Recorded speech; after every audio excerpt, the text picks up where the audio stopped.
And we're back on the Brian Clay Chronicles, and I appreciate you so much for watching day 2 of our blockbuster interviews today with Councilman, now State Senator-elect Lee Harris, and my favorite councilwoman in this world, Ms. Wanda Halbert. Hey, Wanda. Hello, Brian. How are you? I'm hanging in here for the whole man.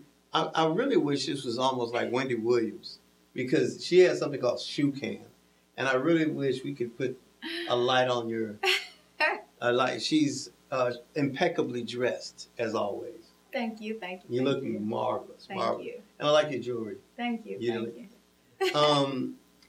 Wanda, Yes. pensions. Oh, wow, pensions. We're not going to stay on this long because I think we've talked about this long enough. But you threw a caveat into the mix the other day. I think it was 2 weeks ago when you said that there should be a frozen account for individuals that have been working for the city 7 years or longer. I thought that was a brilliant idea because, I mean, first of all, people of Memphis and city employees must understand we have to do something to the pension program. You know, we have to make some adjustments. And I have been hard on Wharton, as hard as anybody, and I will continue to be. But your plan made a lot of sense. Want to talk about it? You know what? There's actually a little more than that, Brian. The mayor wanted to. You're fully vested in the city's pension plan at 10 years or longer. Mm-hmm. The mayor wanted to say everyone under 10 years get taken off the plan, take whatever their personal investment has been, And then put it in move it into their that 401k. 401a. It's a 401a. 401a. And the 401a is a plan where the employee and the city take more of a risk. You have to choose how you want to invest your money. You just don't. I mean, you have some responsibility in your plan at this point. Mm-hmm. But what this plan would do, I did not feel that it was fair if someone was close to being vested. If you're at 7.5 years, 8 or 9, Yeah, you're right at heaven's door. vested. Yeah. So why kick you off of the plan? And as a compromise, allow those individuals to stay on the current pension plan. But those who are under the 7.5 years, they would be given the value of their entire pension to date, as of the day of the last date of their hiring, their employment before they are moved to the 401a plan, and that money it would be given to them and put in a frozen account, and so. You normally wouldn't get that. No, it's treating you. Yeah. It's treating you almost as if you are a vested employee. Right. And so you'd have that money sitting in an account That will not be touched. Will not be touched. And while the other employees are going through the up and down market, the ups and downs of the stock market, their pension may go up, it may go down. And in 2008, 2009, a lot of people took a major hit. Yes. And so at this point, you'd have that frozen account and you'd have your hybrid 401a plan. And if you stay past retirement, if you retire from the city, then you get 2 pots of money versus the 1.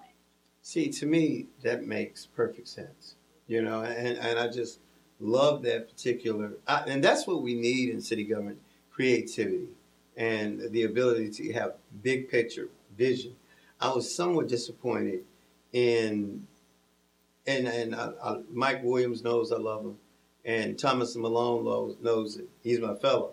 But I was somewhat dismayed when they instantaneously began to attack you for even suggesting the idea. And it was just a few weeks ago, just like you said, they were on the verge of getting nothing, And I think what's also important to mention is, and no one wants to really talk about it. The state of Tennessee has a new law that now requires the city to be in 100% compliance of their ARC for the pension, meaning we have a liability. And we have to be 100% in compliance of funding that liability by 2020. Oh, that's right around the corner. It's right around the corner. And if we don't figure out a cost savings in the pension plan, then we're going to have to go to the citizens of Memphis and in addition to our street repair, our, other investments, we're going to have to knock on their door for a huge tax increase. The other thing that I like to remind everybody, the citizens of Memphis have been very generous over the course of many, many years. Rural areas have now turned into thriving suburban areas because we're 3/4 of the county, and then we have our own city where most everybody pretty much has to come and go in the city of Memphis. But only the citizens of Memphis pay for the infrastructure, the road repair, and whatnot. Almost 60% of our employee pool lives outside of the city of Memphis. Wow, that's a lot. And so if we have to increase our taxes, not just for the pension, but for other services, then you're talking about us increasing the taxes so that the money can walk straight out of the city of Memphis. And that's why I thought it was important that we find some type of compromise, where everybody makes a sacrifice. The administration makes a sacrifice. You're not getting 100% of what you want. The employees make a sacrifice. You're not getting 100% of what you want, even though everybody will walk away with something. And the taxpayers, you're still going to probably have to have some type of tax increase, but it won't hurt as bad because we're the ones who decided that we wanted to allow our employees to live outside of the city of Memphis. I got a question for you. Whitehaven received a truckload of money for the Graceland project. It was approved by the council, and they're going to have the conference center. That is going to be a lot of business. Because the city has had excuse my French, a ratchet background in minority contracting.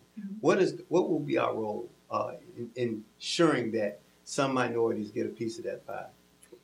Well, a couple of years ago, I sponsored a resolution that passed where the city council created a minority business oversight commission. Right. And so that commission is monitoring the spending of city government with minority and women-owned businesses. And I have to admit that it hasn't been, the spending has not been where we needed to be. In the beginning, we took a huge leap because there was an instant $9 million investment in one minority company. But when you think about it, that's just one of thousands of minority companies in the city. What we're dealing with the Office of Contract Compliance, the Memphis Outreach Center, and the Oversight Commission to make sure that we monitor the spending. And we want to make sure that we stray away from just focusing on construction because there are minority and women-owned businesses that provide light bulbs, restaurant and catering services, cleaning supplies, and we want to make sure that they have an opportunity to get a piece of that pie. Right. There is a required spending amount. I think Graceland said they had 34% of their business would go into minority businesses, but that was only the report on construction. Now we need to know specifically about the other areas. Yes, like the other vending and all of that. We've got to roll on. I could talk with you all day, and I'll give you a call. We have had the distinct pleasure of having City Councilwoman Wanda Halbert. She has done a magnificent job on the City Council. She is truly an advocate. And I don't really even like calling her a guest. She has been on, every time I ask her to come on the Brian Clay Chronicles, she acquiesces and she comes on. So you'll come on again? Most definitely, anytime you need. Anytime I need you. We have got Charles, what's it, Chooch Pickering. Pickering coming on. He's running for City Council or possibly running for City Council in District 5. And we'll be right back right after this. Pow. L3 Media is the Mid-South's premier videography and photography company, specializing in capturing all of life's greatest moments. Whenever you need talented and professional service for your events or business, L3 Media is the company for you. You can contact us at all of our social media sites. You can like us on Facebook,